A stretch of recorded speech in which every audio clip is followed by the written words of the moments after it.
ጽናቴ ምን ገጠማት? ጽናት እንግዲህ ያላሰበችው ነገር ገጠማት። ሁሌም የእሷ ነገር እንደው ምንም ነገር አያጣውም ማለት ነው። ምን አይነት በመከራ የተፈጠረች ልጅ እንደሆነች ባላውቅም እንግዲህ በዛብህ ሚስት ያለችበትን ታውቂያለሽ፣ አለበለዛ ግን ሰርግሽን አጓጉሎ የማደርገው እንዳታገቢ ከወንድ ጋር ጠፋች ብዬ ለአገር አስወራለሁ አላት። እሷም ደግሞ የፈለግከውን ነገር አድርግ፣ እኔ ያንተን ሚስት ጠባቂ አይደለውም። ሰውዬ ምን አድርግ ነው የምትለኝ? ወደዛ ሄድልኝ በእናትህ አለችው። ከዛ በኋላ ሰውዬ አላቀልህም ልቀቀኝ ብትለውም አልለቅሽም፣ የፈለገውን ነገር አምጪ፣ ሚስቴ ያለችበትን ትናገሪያለሽ ወይስ እዚሁ ጠፍሬ ላስቀምጥሽ አላት። እሷም ደግሞ አላየውም፣ እኔ ያንተ ሚስት ዘበኛ አይደለሁም፣ የራስ ጉዳይ አለችው። ከዛም እኔ በዛብህ አይደለሁም እንግዲህ ብሎ አንድ ትከሻዋን ስላት ሄዳ ዝር አረጋት። ራሷን ከሳተች በኋላ ጎትቶ እንግዲህ ሄዶ አገታት ማለት ነው ጫካ ውስጥ። ዴብ እና ጋሼ ደግሞ በጣም ተጨንቀዋል። ዴብ ልጅቷ የት ሄደች? እዚህ ነበረች እኮ ቅድም ሜዳ ላይ። እች ልጅ ከቤት አትውጪ ስላት በቃ አሰባኝም አይደል አሉ አባባ። በጣም ተጨንቀዋል። እሷን ግን እዛ ጋር በዛብህ እያሰቃያት ይገኛል። ይሄ ሁሉ እንግዲህ የኒና ጦስ ነው። ኒና ጎትታ እዛ በይዛት ባቴር ኖሮ ሴትዮዋን ይሄ ሁሉ ለጽናት ባልተደረገ ነበረ ማለት ነው። ኒና ብዙ መዘዝ አመታባቸዋለች። በነገራችን ላይ እዛ ቤት ውስጥ ጭራሻውን ይባስ ብላ እንግዲህ ይህን ጦሰኛ ሰውዬ ጭጋግ ነው እንጂ እንደው መከራዋን አስበላት ማለት ነው። ሚስት ያለችበትን ታውቂያለሽ፣ ባለፈ ከዴብ ጋር ቁጭ ብላችሁ ስታወሩ ሰምቻለሁ። ስለዚህ እኔ ከአንቺ ምንም ጉዳይ የለኝም፣ ሚስት ያለችበትን ብቻ ጠቁሚኝ አላት። እሷም ደግሞ አላውቅም አልኩ እኮ ያመሃል እንዴ እያለች ብታዘናገውም ነገር ግን እሱ አልተዋትም። ኤኒ የመጣ ኤኖክ እንግዲህ ከዚህ በፊት ጽናትን ምን እንዳደረጋት ታውቃላችሁ።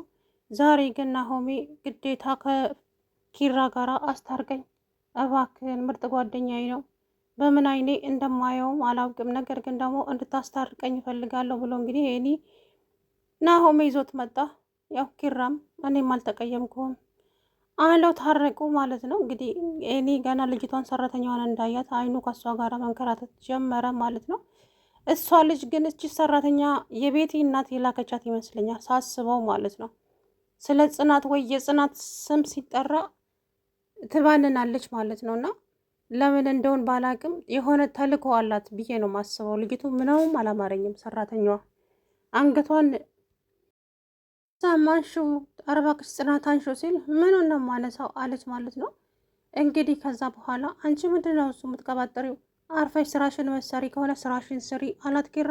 እንግዲህ ለጽናት ደጋግሞ ቢሞክርም ጽናት ስልክ አታነሳ፣ ምክንያቱም በዛብህ አግቷታል። ከዛም ሄዶ አቶ ተሾመን ምን አዲስ ነገር አለ? ምን እየተወራ ነው ሲል ምንም የሚወራ ነገር የለም። ምንድን ነው እሱ? ረስቸው ጽናት እኮ ጠፍታለች እና እሱን እንድትነግረኝ አይደለም የፈለኩት ማለት ሲለው አይ ምንም እንዲያው ዝም ብዬ አለ ማለት ነው። ከዛም ተሾመ ተጠራጠረ ማለት ነው። እንግዲህ ዴቭ ምናልባት ቀድሞ ካገኛት አገኛት፣ ካላገኛት ግን በጣም ነው የሚያሰቃያት ማለት ነው። ጽናትን ልጁ አላውቅም ምን እንደሚፈጠር ማለት ነው። ጽናትዬ ግን ሁሌም የሚያገኛት አበሳ በጣም ብዙ ነው። እንግዲህ ፈጣሪ አምላክ አሁንስ ሰርጋቸውን እንደው ባይበላሽ ብዬ አስባለሁ። ደራሲው አሁን ላይ የነጽናት ሰርግ ምንም እንቅፋት መንካት የለበትም። ምክንያቱም ብዙ ጊዜ ተደናቅፈዋል። በጣም ብዙ ውጣ ውረድ አይተዋል ጽናትና ኪራ ማለት ነው እውነት ለመናገር እና እንግዲህ አላውቅም ከዚህ በኋላ ደግሞ ምን እንደሚፈጠር እና ብቻ ጽናቴ ሰሞኑን ውስጤ ፍርሃት እያለኝ ነው። አላቅም እያለች ነበረ። ይሄ ነገር እንደሚመጣ እንግዲህ ቀድማ አውቃለች መሰለኝ። ይኸው እንግዲህ አቶ በዛብህ አስሮ እያሰቃያት ይገኛል ማለት ነው። ኪራ እንደው ጥሏት ባይመጣ ብዬ አሰብኩኝ። ያው ግዴታ ሴት ልጅ ከቤተሰቦቿ ነው መውጣት ያለባት። ግን ይሄ በዛብህ የሚባል ሰውዬ እንቅፋት የሆነ ጉቶ እንግዲህ ልጅቷን በማታውቀው ነገር መከራዋን እያበላት ይገኛል። ይሄ ሁሉ እንግዲህ ኒና ናት። የዚህ ሁሉ ምክንያት ግን ኒና ናት ተጠያቂው። ምክንያቱም ኒና ሴትይቱን ጎትታ ይዛ ባትሄድ ኖሮ ይሄውኑ ነበር ባልመጣ ሰካራም የሆነች። ይህም እንግዲህ ያው ባሏ ሰካራም ነው፣ እሷን እየፈለገ እኔ ያለ እሷ መኖር አልችልም፣ ከየትም ትምጣ ከየትም ግዴታ ማግኘት አለብኝ እያለ እንግዲህ መጨረሻ ምን እንደሚሆን አላውቅም። እውነት አሁን ላይ ሰርጋቸው ከተበላሸ በጣም ያስጠላል ማለት ነው። ምክንያቱም በጣም ብዙ ጊዜ ተበላሽቶባቸዋል። ብዙ ጊዜ እንቅፋት፣ የሰርጉ ጊዜ ኪራ እናት ሞተች፣ ብቻ ብዙ ነገር አለና አሁንም ደግሞ ይሄ ጭንጋፍ የሆነ ሰውዬ ባላጨናግፋቸው ብዬ ነው የማስበው ማለት ነው። ሰላም ውድና የተከበራችሁ የቻናሌ ቤተሰቦች እንዴት ናችሁ? ደህና ናችሁ ወይ? አለው ደህና ነኝ። እንግዲህ በዛብህ ጽናትን አገታት ማለት ነው። ምክንያቱም ሚስቴ ያለችበትን ታውቂያለሽ፣ ሁሉንም ነገር እማትናገሪ ከሆነ ግን ውርድ ከራሴ እማልናገር ከሆነ ምን ስትለው እንግዲህ ተናገሪ ብዬሻለሁ፣ ተናገሪ። አልናገርም፣ እኔ ምንም የማውቀው ነገር የለም፣ የምሬን ነው። ለምን አታምነኝም? አንቺን ነው የማምንሽ፣ አንቺን መቼም አላምንሽም። ስለዚህ እውነታውን ተናግረሽ ዞር ብትይ ይሻልሻል ቢላትም እሷም ደግሞ እኔ ምንም የማውቀው ነገር የለም፣ ምንም ልነግርህ አልችልም አለችው። እንግዲያውስ ካልተናገርሽ ብሎ አንድ በያዘው ዱላ ሲመታት እሷም ዝርር አለች። ራሷን ካሳታት በኋላ ጎትቶ እንግዲህ ጫካ ውስጥ ወስዶ አግቷታል። ከዛም አባባ በጣም ተጨንቀው ልጅቷ ምን ውስጥ ገባች አምላኬ፣ እችን ልጅ ከቤት አትውጪ ስላት እምቢ አለችኝ አይደለ፣ በገዛ ፈቃዷ እየወጣች እንግዲህ ይኸው እያሉ እየተጨነቁ እንግዲህ ዴቭን አስጠሩት። ዴቭም ሲሮጥ መጣና አረ ጽናት የለችም እንዴ? የለችም፣ ቅድም እኮ ሜዳ አብረን ነበርን ሲላት እኮ ቆየቻ፣ ከቤት አትውጪ ብያት ነበር፣ እባክህን ሩጥና ነይ በላት። እንግዲህ ልጁ እየተሯሯጠ ቢፈልጋትም ጫካ ውስጥ ወስዶ አግቷታል። አላገኛትም ማለት ነው። ተሾመ ሲጠይቀውም አራ አላየኋትም፣ ቅድም አብራችሁ አልነበረም እንዴ ብል፣ አዎ ግን የለችም። አሁን ምን አውቃለሁ። እንግዲህ ታዲያ ሰፈሩ እኮ ረጅም ነው፣ ወይ ጎረቤት ምናምን ሄዳ ይሆናል። አራት ሄድም የለችም ማለት እንግዲህ አቶ በዛብህ እስቲ ግርግር አለ እንዴ ብሎ ከጫካ ውስጥ ወጥቶ ለማጣራት ወደዚህ መጣ። ከዛ በኋላ ተሾመን አገኘውና ስማ አንተ ምን አዲስ ነገር አለ? ምን አዲስ ነገር አለ? እኔ ጋማ አዲስ ነገር አለ። ሰሞኑን ሚስቴ ጋር ሊሄድ ነው ወደ ከተማ፣ ማሳውን ከነህሉ ሸጨዋለሁ። ስለዚህ እሷ ጋር መሄድ ነው የምፈልገው እያለ እንግዲህ ሲቀልድበት ወደዛ አንተ ደግሞ ትቀልድ፣ ቁም ነገሩን ነው የምልህ እያለ ነገር ግን የእሱን ሚስት እንደሚያማልል ምንም የሚያውቀው ጉዳይ የለም። አቶ ተሾመ ያውቃል ብርቄ የት እንዳለች፣ ነገር ግን ብርቄ ለራሱ ስለሚፈልጋት ብቻ ነው እንግዲህ የማይነግረው ማለት ነው። እና ይሄ ደግሞ በዛብህ ተብዬው ጽናትን እያሰቃያት ይገኛል ከዚህ በፊት። ከዛም እንግዲህ እዛ ወስዶ እሷን አስሮ እባክህን ልቀቀኝ በዛብህ፣ እዚህ ጥለኸኝ አትሂድ ስትለው ይኸውልሽ ከዚህ በኋላ ድምፅ አሰማለሁ ብትይ ጅብ ነው የሚበላሽ ብሎ ጥሏት ሄደ። እንደዛ እየጮኸች እየለመነችው የራስሽ ጉዳይ ብሎ ጥሏት ሄደ። እንግዲህ እሱ አሁን እዛ ጫካ ውስጥ ብቻዋን ናት። ምናልባት ድምጿን እንኳን ሰምቶ ዴቭ ቢደርስላት እንጂ ማንም የሚደርስላት የለም። እሱ ወደዚህኛው መጥቶ ከተሾመ ጋራ ወሬውን እየሰለቀ ነው። ምን አዲስ ነገር አለ ሲለው ምንም አዲስ ነገር የለም። አንተ ደግሞ እንዴት አዲስ ነገር የለም ሲለው ረስቸው ጽናት ጠፍታለች እያሉ ነው እኮ፣ እሱን እኮ ነው እንድትነግረኝ የፈለግኩት እያለ እንግዲህ በዛብህ የቀባጠረ ይገኛል። ኪራም ደጋግሞ ስልክ ቢሞክርላት ስልኳን አታነሳም። ተጨንቋል፣ በጣም ጨንቆታል። ልጅቷ ምን ሆና ነው ስልክ ማታነሳው አምላኬ ሆይ እያለ ነው ማለት ነው። እንግዲህ ይሄ ሁሉ የዚች ኒና ነው። ኒና ጎትታ ሴትየቷን ወደ ከተማ ይዛ ማትመጣ ነበር። እንግዲህ እጅ ሰራተኛ ተብዬዋ ደግሞ ምንም አዝማሚያዋ አላማረኝም። የሆነ ነገር ነው የምታጣራውና ጆሮ ጠፍታ ነው የምትሰማው።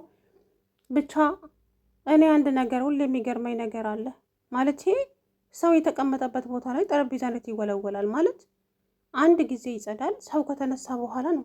እነሱ ሰው ቁጭ ብሎም ቤት ይጠርጋሉ፣ ጠረጴዛም ይወለውላሉ። ይሄ ነገር ተገቢ ነው ወይ? እናም ሰው ምን እንደሚያወራ እያንዳንዱን ነገር ጆሮ ተክላ ታዳምጣለች። እኔ ወይ ቤት ላከቻት ወይ ደግሞ እናቷ ናት። ልጅቷ ተልኮ አላት። በቃ አልተመቸችኝም አስተያየቷ ምናምኗ ነገር እና ኤኒዬ መጥቷል። እንግዲህ ኤኒ ደግሞ ገና እንደመጣ እንግዲህ መቼም የሴት ነገር አይሆንለት፣ እንደመጣ አይኑን አሳረፈ እሷ ላይ ማለት ነው። ከዛ ኧረ አንተ ልጅ ኧረ እኔ ሴት ፈትቻለሁ አላልክም እንዴ? ይኸው ሴት ላይ አይንህን ጥለህ እንዴት ነው የሚለው? ወይ ጉድ እያሉ ናሆምና ኪራ እየሳቁበት፣ ኪራ ጉዱን አልሰማ። እንግዲህ ጽናቴን አግተውበታል አቶ ማነው ስሙ በዛብህ ማለት ነው። አግቶ እንግዲህ እያሰቃያት ነው።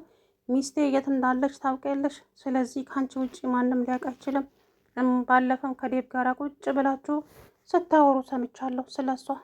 ብርቄ ስትይ ስሜ ጆሮዬ ውስጥ ገብቷል ስሟ። ስለዚህ ታውቂያለሽ፣ እኔ ከአንቺ ምንም ነገር የምፈልገው ነገር የለም። ግን ሚስቴ የት እንዳለች ንገረኝ። እኔ ለምን አተወኝም? ቆይ አንተ ሰውዬ፣ ቆይ ምን አድርጊ ነው የምትሉኝ? እሺ የት ልሂድላችሁ እኔ ለእናንተ እያለች እንግዲህ አዎ አልፈልግም። ስለዚህ ከዚህ በኋላ ልቀቂ። እኔ አንቺ የውልሽ እንዳዋረድሽን አንቺም ደግሞ የሰው መሳለቂያ እንድትሆኝ ነው የምፈልገው። ስለዚህ ከዚህ በኋላ እምተወሽ እንዳይመስልሽ። ቆይ ምን እንደምትፈልገው ከኔ? ከአንቺ የምፈልገውማ አንድ ነገር ብቻ ነው እኮ። ምን? እኔ ከአንቺ የምፈልገው ሚስቴ የት እንዳለች ንገርኝ ነው። ከዛ በኋላ እኔ ከአንቺ ምንም የምፈልገው ነገር የለም። እኔ ታዲያ አንተ ሚስት የት እንዳለች እንዴት አውቃለሁ? ታውቂያለሽ ጽናት፣ እውነቴን ነው ንገርኝ እባክሽ። እኔ ከአንቺ ምንም አልፈልግም፣ ግን ብርቄ የት እንዳለች ንገርኝ ሲላትም እንግዲያውስ ቁርጥህን ወቅ። እኔ የት እንዳለች አላውቅም። እኔ እኮ እዚህ ነው ያለሁት። እኔ ምን አውቃለሁ የት እንዳለች? ቆይን ለምንድን ነው የማታውኝ? አንቺ ብርቄ ያለችበትን ካልነገርሽኝ መቼም አልተውሽም። እመኝኝ፣ ዋጋ አስከፍልሻለሁ አላት በደፈናው።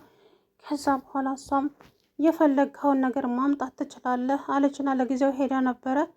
ተመልሳ እንግዲህ ስትንቀለቀል ተመልሳ አባቷ ከቤት እንዳትወጪ ጽናት፣ ይሄ በዛብህ፣ ምኑም አላማረኝም፣ እባክሽ እቤት ውስጥ ቁጭ በይ ብሏታል።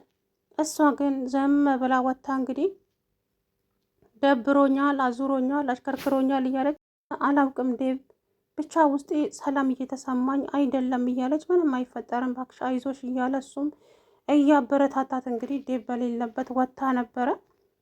ይችን አጋጣሚ ተጠቅሞ እንግዲህ አቶ በዛብህ ቀባ አድርጎ ነይ አሁን ወደሽ ሳይሆን በግድሽ ትናገሪያለሽ ሚስት የት እንዳለች፣ አለበለዛ እዚሁ ነው ለጅብ የምሰጥሽ አላት። እሷም ደግሞ ልቀቀኝ እባክህን፣ እኔ ያንተ ሚስት የት እንዳለች አላውቅም። ቆይ ለምንድን ነው የምታሰቃዩኝ? በተራ እየመጣችሁ ተወኝ ብትለውም አይ መተው፣ ሚስቴን ተናገሪ የት እንዳለች፣ ምክንያቱም ታውቂያለሽ፣ ባለፈ በጆሮዬ ነው የሰማሁት ከዴቭ ጋር ስታወሩ። ስለዚህ እውነታውን ተናገሪና እኔም ትቼሽ ልሂድ ቢላትም እንግዲያውስ ቁርጥህን ወቅ፣ እኔ የት እንዳለች አላውቅም ሚስት፣ ተወኝ በእናት በቃ እንዴ ልኖርበት እያለች ብትለውም መቼም ልተውሽ አልችልም እውነታውን ካልተናገርሽ አላት። ከዛ በኋላ እንግዲያውስ ቁርጥህን ወቅ አላውቅም አለችው። ከዛም በጣም ተናደደና አንዴ ሲላት ወገቧ ላይ እሷም ደንግጣ ዋይ ብላ ጮኸች። ከዛ በኋላ እንግዲህ ይሄን አይደለም የምትፈልጊው ይኸው አለና አንዴ ሲላት ወደቀች። ራሷን ስታ ወደቀችበት ማለት